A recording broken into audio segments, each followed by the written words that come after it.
অবশেষে সিরিজ জয় বাংলাদেশের।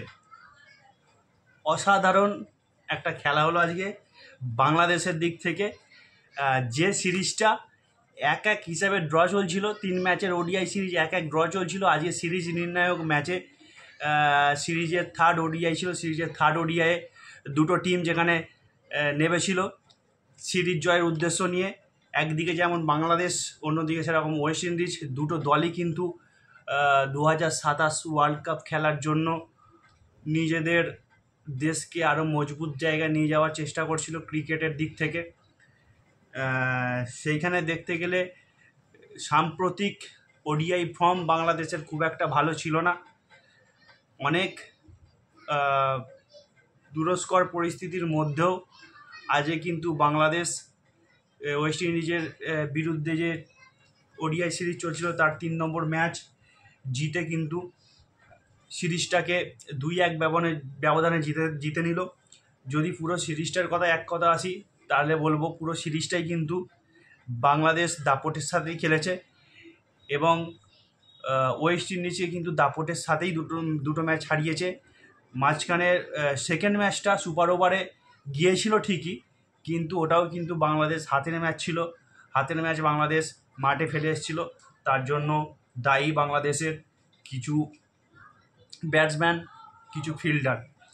তো যদি আসি আজকে ম্যাচের ব্যাপারে দুটো কথা নিয়ে যদি আসি, থার্ড ওডিআই সিরিজ নির্ণায়ক ম্যাচ যেখানে আজকে 3 ম্যাচের যে ওডিআই সিরিজ যেখানে খেলতে নেমেছিল বাংলাদেশ এবং ওয়েস্ট ইন্ডিজ।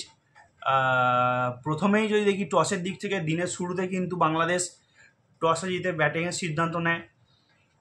ব্যাটিংয়ের সিদ্ধান্ত নেওয়ার পর বাংলাদেশ যখন ব্যাট করতে আসে, top class performance top order ব্যাটারদের, বাংলাদেশ টপ অর্ডার ব্যাটারদের কাছ থেকে কিন্তু আজকে টপ ক্লাস একটা পারফরমেন্স পাওয়া যায়। যেখানে একটা কথাই আছে না, পুরনো চাল ভাতে বাড়ে। সৌম্য সরকার, বাংলাদেশি ব্যাটার সৌম্য সরকার দেখিয়ে দিল যে একজন পুরনো খেলোয়াড় অনেক দিন ধরে লড়াই করছিল দলে ফিরে আসার জন্য। সৌম্য সরকারকে ফিরিয়ে নিয়ে এলো বাংলাদেশি টিম এবং সেকেন্ড ম্যাচেও কিন্তু সৌম্য সরকার হাইয়েস্ট স্কোরার ছিল।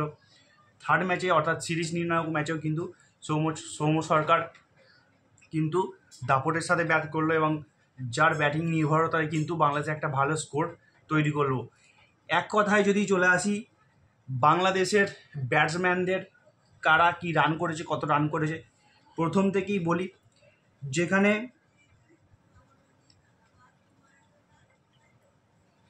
যেখানে বাংলাদেশ যখন ব্যাট করতে আসে দাপটের সাথেই শুরু করে সাইফ হাসান, যে সাইফ হাসান কিন্তু এশিয়া কাপ থেকে ভালো খেলছিল। মাঝখানে একটা ম্যাচ সাইফ হাসানের ডাউন গেছে ঠিকই, কিন্তু তার সত্ত্বেও সাইফ হাসান এবং সৌম্য সরকার আজকে কিন্তু ওপেন করে বাংলাদেশের হয়ে। ওপেন করে কিন্তু দুর্দান্ত শুরু করে, যেখানে সম্ভবত সাইফ হাসান এবং সৌম্য সরকার সম্ভবত প্রথম উইকেটে 176-170 প্লাস রান মনে হয় করে প্রথম উইকেটে। যেখানে সাইফ হাসানের দুরন্ত ব্যাটিং, 72 বলে 80, সৌম্য সরকারের 86 বলে 91, হৃদয় যে ব্যাট করতে নেমেছে হৃদয় 44 বলে 28, নাজবুল হোসেন শান্ত 55 বলে 44। মূলত এদের ব্যাটিংয়ের জন্যই, এদের বিস্ফোরক ব্যাটিংয়ের জন্য, ভালো ব্যাটিং, ধৈর্যশীল ব্যাটিংয়ের জন্যই কিন্তু বাংলাদেশের স্কোর 296 পর্যন্ত যায়। 296, 8 উইকেট, নির্ধারিত 50 ওভারে। বাংলাদেশে যে ব্যাটিং চলছিল, হয়তো অনেক ক্রিকেট ভক্তই ভেবেছিল বাংলাদেশের রান কিন্তু আজকে 330 প্লাস হওয়া উচিত ছিল। যেভাবে ব্যাটিং করছিল বাংলাদেশ, কিন্তু লাস্টের দিকে 2-1 উইকেট তাড়াতাড়ি হারিয়ে চাপে পড়ে যায়, সেই জন্য হয়তো রান ভালো করে করতে পারেনি বাংলাদেশ। যাই হোক, 296 রানটাও কিন্তু কম নয় এই মুহূর্তে ওডিআই ক্রিকেটে, আবার ওয়েস্ট ইন্ডিজের বিরুদ্ধে। তো 296 রান একটা ভালো স্কোর। 297 রান টার্গেট পড়ে ওয়েস্ট ইন্ডিজের জন্য, যেখানে কিন্তু 297 রান লক্ষ্যমাত্রা নিয়ে, টার্গেট নিয়ে যখন ওয়েস্ট ইন্ডিজ ব্যাটিং করতে আসে, তখন হয়তো কোনো ক্রিকেট ভক্তই ভাবেনি ম্যাচটা এরমভাবে একতরফা হবে। ম্যাচটা যে একতরফা হবে এটা কিন্তু কোনো ক্রিকেট ভক্তই ভাবেনি। এক ধার থেকে কিন্তু ওয়েস্ট ইন্ডিজের ব্যাটিং কিন্তু এক ধার থেকে ধসে নেমে যায়। এক ধার থেকে ধসে নেমে যাওয়ার ফলে বাংলাদেশ কিন্তু বিশাল ব্যবধানে এই ম্যাচটি জিতে যায় মাত্র 117 রানে কিন্তু ওয়েস্ট ইন্ডিজ অল আউট হয়ে যায়। অসাধারণ বোলিং বাংলাদেশের, আমি আগেও বলেছি। এশিয়া কাপ থেকে আমি বলে আসছি বারংবার ধরে, আপনারা যারা আমার ভিডিও দেখেন তারা হয়তো জানবেন যে এশিয়া কাপ থেকে বলে আসছি বাংলাদেশের ব্যাটিং কিন্তু প্রবলেম করছে, কিন্তু বাংলাদেশের বোলিং কিন্তু খুব ভালো। বাংলাদেশের বোলিং লাইন আপ কিন্তু খুব ভালো, আজও সেটা প্রমাণ করলো। বাংলাদেশের খেলার যে কটা আমার ভিডিও আছে সব কটা ভিডিও আপনারা যদি চেক করে দেখেন এটা কিন্তু দেখতে পাবেন। আমি বারবার ধরে বলেছি বাংলাদেশের বোলিং কিন্তু প্রত্যেকটা ম্যাচে ভালোভাবে ক্লিক করছে, যেখানে বাংলাদেশের ব্যাটসম্যানরা কিন্তু বাংলাদেশি টিমকে পুরো ডুবিয়ে দিচ্ছে। আজ কিন্তু প্রত্যেকটা ডিপার্টমেন্টে, যেখানে ব্যাটিং, ফিল্ডিং, বোলিং, প্রত্যেকটা ডিপার্টমেন্টে কিন্তু আজকে বাংলাদেশ 100-এ 100, যেখানে 117 রানে অল আউট করে দেওয়ার পিছনে, ওয়েস্ট ইন্ডিজকে 117 রানে অল আউট করে দেওয়ার পিছনে যেসব বোলাররা রয়েছে তাদের এখন নাম বলি।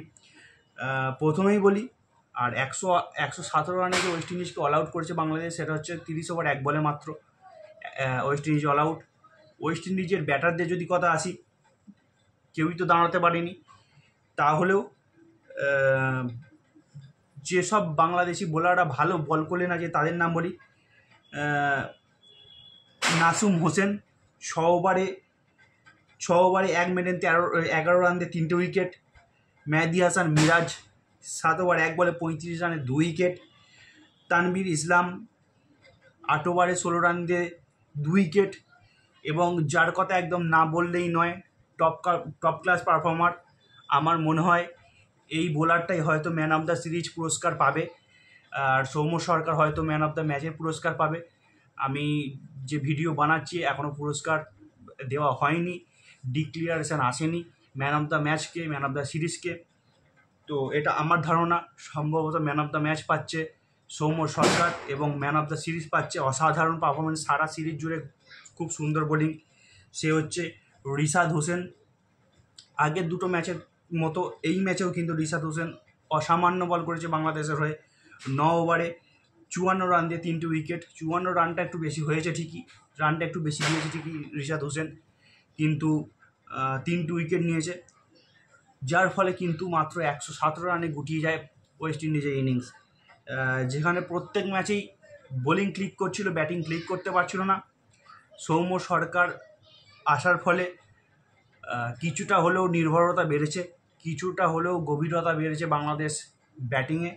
হয়তো লিটন দাস ফিরলে আরেকটু হয়তো গভীরতা বাড়তে পারে বাংলাদেশি ব্যাটিং লাইন আপে। তো যদি এভাবে 2-1টা সিরিজ বাংলাদেশ খেলতে পারে তাহলে আমার মনে হয় তাদের 2027 ওয়ার্ল্ড কাপ খেলার পথ আরও মসৃণ হবে, আরও সহজ হবে।